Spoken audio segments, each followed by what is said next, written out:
Il est intéressant de remarquer que juste avant que la Torah se lance dans le long récit de l'épisode du veau d'or, elle consacre plusieurs versets à l'importance de l'observance du Shabbat.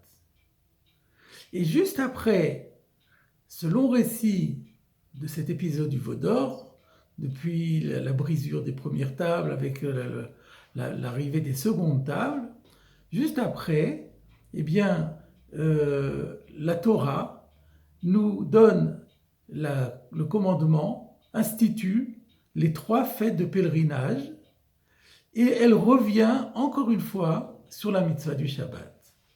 On peut se demander quel rapport il y a entre le veau d'or et le Shabbat et les 3 fêtes.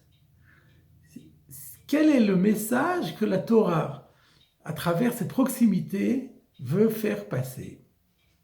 Si nous revenons sur le récit du veau d'or, la Torah nous dit que lorsque Moshe Rabbeinu, notre maître Moïse, descend la montagne avec les 2 tables de l'Alliance sculptées et écrites de la main de Dieu dans les mains, et qui contemple ce spectacle catastrophique des Hébreux en train de danser autour d'un veau d'or, il jette par terre les 2 tables qui vont se briser. Et la question se pose, comment Moshe Rabbeinu a-t-il pu avoir l'audace de briser des tables aussi sacrées? Et quel but a-t-il recherché? Des tables d'un tel niveau qu'elles ont été sculptées et écrites par Dieu. Les 2 secondes tables seront différentes. C'est Moïse qui les sculptera. Donc Moïse aura pour toujours fait perdre au peuple d'Israël le mérite d'avoir ces 2 tables extraordinaires. Comment et pourquoi Moïse a-t-il agi ainsi?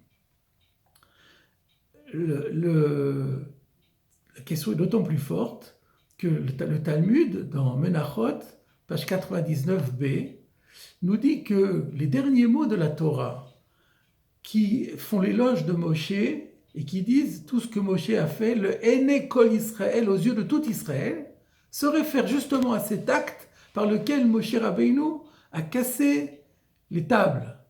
Ce qui semble suggérer que cet acte de bravoure de Moshe est considéré comme l'acte le plus important, le plus décisif de toute son existence. Et que cet éloge qui est fait à la fin de la Torah constitue un éloge suprême. Et le Talmud nous dit que Dieu a dit à Moshe Rabbeinu, bravo et merci d'avoir fait cela. Yasher kochacha sheshibarta. Bravo d'avoir brisé ces idoles, ces tables. Et Resh Lakish fait le commentaire suivant, Pe'amim shebitula shel Torah zeu yosoda. On voit d'ici que parfois, la neutralisation de la Torah, c'est justement elle qui constitue son fondement. Ce qui laisse entendre ici que cette brisure des tables n'a pas été, tout en étant un acte destructeur, a été un acte fondateur. Comment comprendre cela? Eh bien, je voudrais citer l'explication du Meshech Chochma Rabbi Meir Simcha de Dvinsk, qui s'inspire du commentaire de nombreux maîtres du Moyen-Âge, qui viennent expliquer comment les enfants d'Israël, qui venaient tout juste, 40 jours auparavant, d'assister à la révélation de Dieu lui-même sur le Sinaï, comment ont-ils pu se livrer à un acte d'idolâtrie? Et la réponse globale, de façon générale, sans rentrer dans les nuances, de plusieurs maîtres, est que, bien entendu, les enfants d'Israël ont continué à croire en Dieu, Dieu qui les a fait sortir d'Égypte, Dieu qui s'est révélé à eux sur le mont Sinaï. Mais le problème était qu'ils avaient ressenti le besoin, justement pour mieux servir Dieu, pour avoir un lien plus fort avec lui, pour mieux s'adresser à lui, d'avoir quelque chose de concret, de visible, de palpable sous les yeux, qui puisse représenter Hachem et auquel ils puissent s'adresser. Et c'est ce besoin-là, c'est pour cela que eux, jusqu'à présent, considéraient que Moshe, en considérant Moshe était monté sur la montagne, Moshe parlait à Dieu. En voyant Moshe, ils arrivaient à avoir un contact physique avec Dieu. Mais là, Moshe n'était plus là, Ils ont eu besoin d'autre chose. Et c'est pour cela qu'ils ont demandé à Aaron de construire quelque chose, un objet. Cet objet s'est avéré être un veau d'or. Mais l'erreur, quelle a été l'erreur? L'erreur a été, c'est qu'ils s'imaginaient que cet objet qu'ils allaient construire allait être dépositaire d'un pouvoir divin, que quelque part l'Esprit de Dieu allait investir cet objet, un peu comme le trône divin qui se trouve décrit par le prophète Ézéchiel. Or, ceci est impossible si la chose n'a pas été voulue, décrétée par Akadosh Baruch Hu lui-même. On ne peut pas soi-même construire un objet et décider que Dieu va s'y trouver ou va envelopper cet objet de sa sainteté. On n'est pas maître de la présence de Dieu.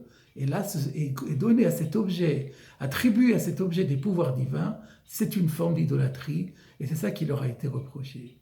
Alors, dit le Meshech Chochma, on comprend très bien le geste de Moshe Rabbeinu.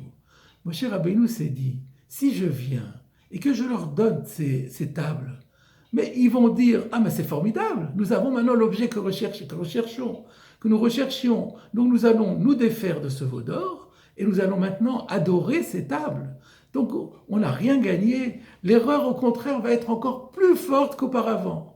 Donc qu'est-ce que fait Moshe Rabbeinu? Il prend les tables, il les jette par terre, il les brise. La preuve est faite qu'un homme ne peut pas investir quelque objet que ce soit, fût-il écrit, et sculpté et écrit par la main de Dieu. Si Dieu n'a pas voulu que cet objet soit porteur de sainteté ou investi de sa présence, il ne le sera jamais. Et par contre, les deuxièmes tables de la loi, elles vont être infiniment respectées par les enfants d'Israël, et elles vont rester. Et c'est pourquoi dans l'arche, nous dit-on, il y avait à la fois les tables intactes, les secondes tables, et les premières brisées, parce qu'elles donnaient la même leçon, à savoir que le non-respect de la parole divine, le non-respect de la Torah, entraîne nécessairement la brisure de tous les objets. Par contre, lorsqu'on respecte la Torah, alors l'objet restera intact et sera porteur de toute la sainteté voulue.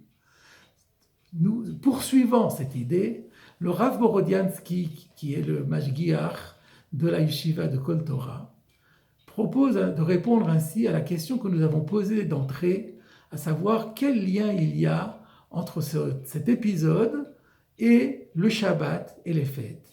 Eh bien, la Torah vient dire aux enfants d'Israël, vous aviez cherché quelque chose pour concrétiser la présence divine, pour vous aider à mieux servir Hachem. Je vous donne trois fêtes de pèlerinage.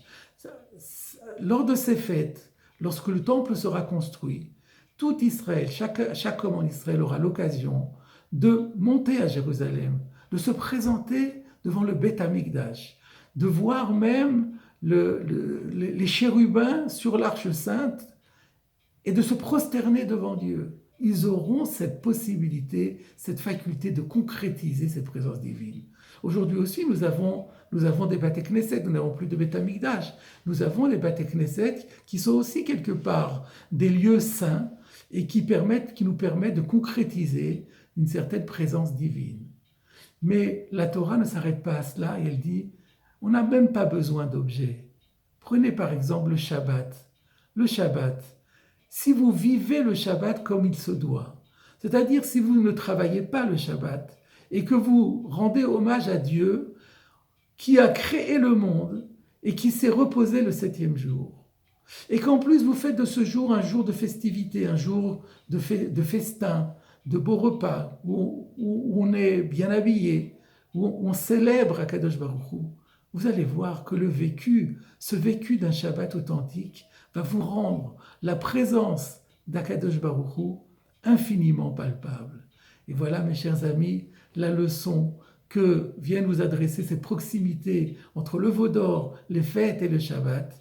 La Torah nous dit, ne cherchez pas des veaux d'or pour concrétiser la présence divine.